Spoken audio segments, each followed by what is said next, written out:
과소비가 일상화된 지금의 문화에서 빚이 전혀 없는 상태는 오히려 드문 편입니다. 주택담보대출과 여러 건이 자동차 할부, 카드 대금, 휴대폰 할부까지 쌓이면 월급이 순식간에 사라지죠. 이렇게 여러 대금이 한꺼번에 급여를 집어삼키면 저축은커녕 자산 형성을 위한 여유를 만들기조차 어렵습니다. 결국 장기적으로 보면 재정적인 결정이 미뤄지고 이자와 수수료를 은행에 계속 지불하는 악순환이 만들어지며 인생의 선택지가 좁아집니다. 은행의 빚을 갚느라 허덕이는 사이에 빠지기 아주 쉽습니다. 그런데 빚 없는 삶은 특별한 사람만 누리는 특권이 아닙니다. 약간의 노력과 올바른 태도만 있으면 누구나 도달할 수 있는 생활 방식이에요. 이번 영상에서는 빚에서 자유로운 사람들이 어떤 태도와 습관을 가지고 있어 잠을 편히 자고 스트레스를 덜 받는지 핵심 포인트들을 하나씩 살펴보겠습니다.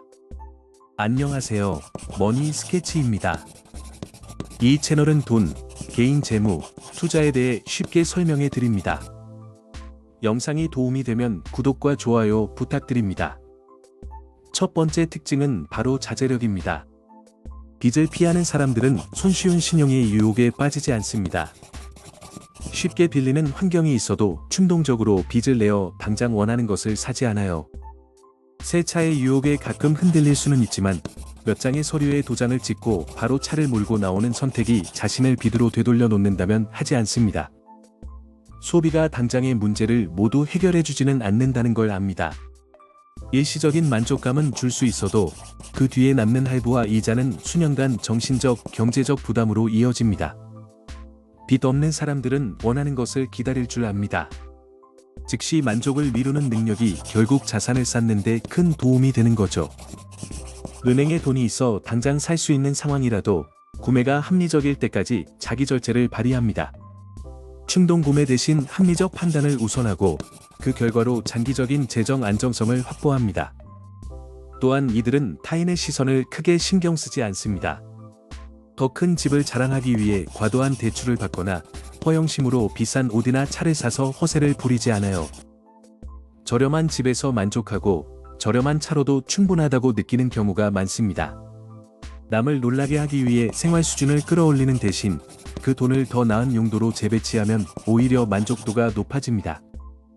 이른바 남 따라하기 경쟁에 빠지면 재정 상태만 악화됩니다. 빚 없이 현금으로 살 수 있는 능력이 있다는 것 자체가 더 큰 자신감을 줍니다.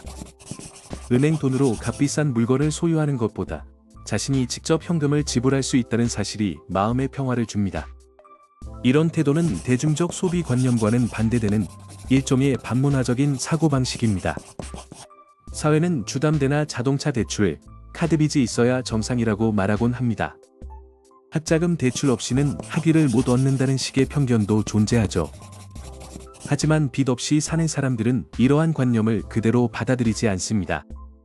차를 현금으로 사기도 하고 집을 자력으로 마련하기도 하며 필요한 절차를 밟아 차근차근 빚을 청산해 나갑니다. 빚이 흔하다고 해서 그것이 좋은 것은 결코 아닙니다. 많은 사람은 한참 뒤에야 깨닫습니다. 평생 모았어야 할 돈이 이자로 은행에 흘러간다는 사실을요.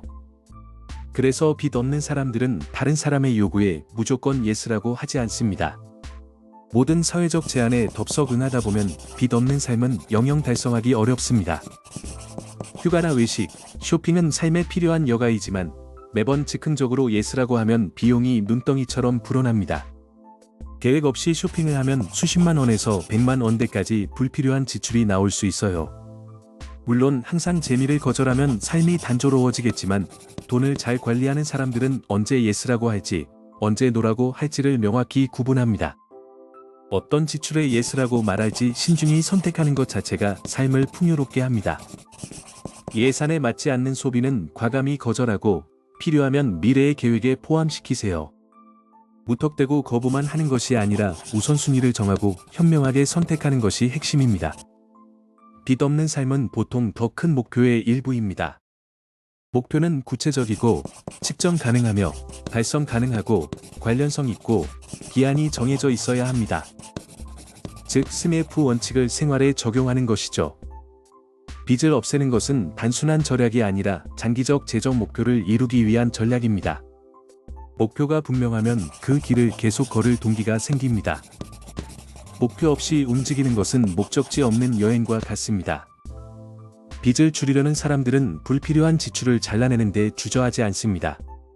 금요일 저녁에 술자리나 영화 관람, 매일 아침 사 마시는 커피 5,000원짜리 습관, 유료 스트리밍 패키지 같은 것들이 쌓이면 큰 금액이 됩니다. 반자는 작아 보여도 장기적으로는 목표 달성에 걸림돌이 될 수 있어요.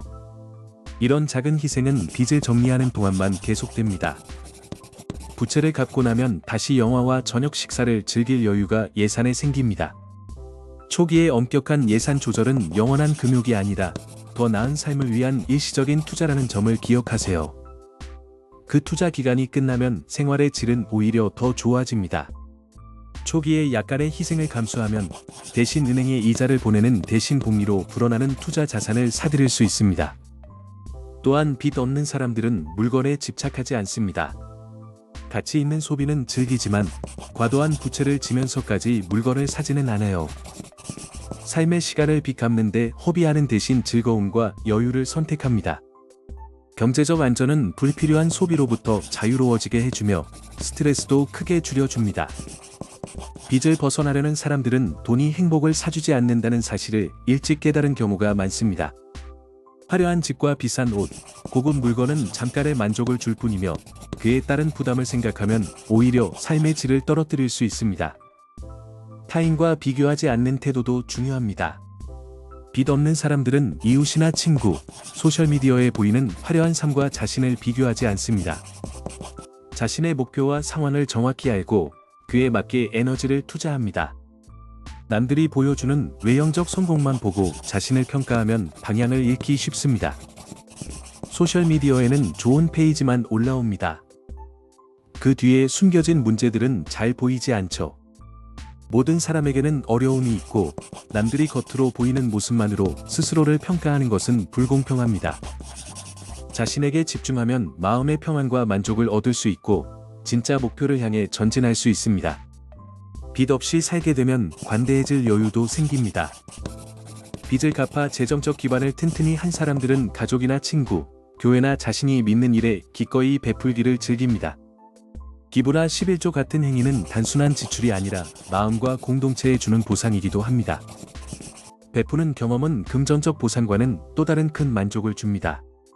주는 것이 받는 것보다 더 큰 기쁨을 준다는 사실은 돈에도 그대로 적용됩니다. 어려운 처지의 이들에게 손을 내밀 때 느끼는 보람은 돈으로 환산할 수 없는 가치입니다. 무부채 상태를 달성한 사람들은 자금적 여유 덕분에 더 풍성하게 베풀 수 있고 그것이 삶을 더욱 의미 있게 만들어줍니다. 무엇을 살지 의도적으로 결정하고 더 나은 미래를 위해 단기적 희생을 감수하는 태도는 아주 중요합니다. 사람들이 흔히 착각하는 것 중 하나는 물건을 사면 행복해질 거라는 믿음입니다. 실제로는 재정적 자유를 이룰 때 얻는 안도감과 선택권이 더 큰 행복을 줍니다. 그러니 소비 전에 진짜 행복을 줄지 자문해 보세요. 다음에 충동 구매가 하고 싶어질 때는 그 물건이 진짜 당신을 행복하게 해줄지 아니면 그 돈이 오히려 전반적인 행복을 갉아먹지는 않을지를 물어보세요. 빚 없는 사람들은 흔치 않지만 그렇다고 그것이 나쁜 길은 아닙니다. 아무에게도 빚이 없을 때 당신의 수입이 얼마나 강력해지는지, 저축이 얼마나 빠르게 불어나는지를 생각해 보세요. 지금까지 소개한 무부채자의 특성을 자신의 삶에 적용할 수 있다면 재정적으로 더 밝은 미래를 기대할 수 있습니다. 이 영상이 도움이 되셨다면 구독 버튼 눌러주시고 좋아요도 부탁드립니다. 다음 영상에서 또 만나요. 감사합니다. 영상을 끝까지 시청해 주셔서 감사합니다. 채널 구독과 알림 설정으로 저희 제작팀을 응원해 주세요. 여러분의 하루에 늘 평안이 함께하길 바랍니다.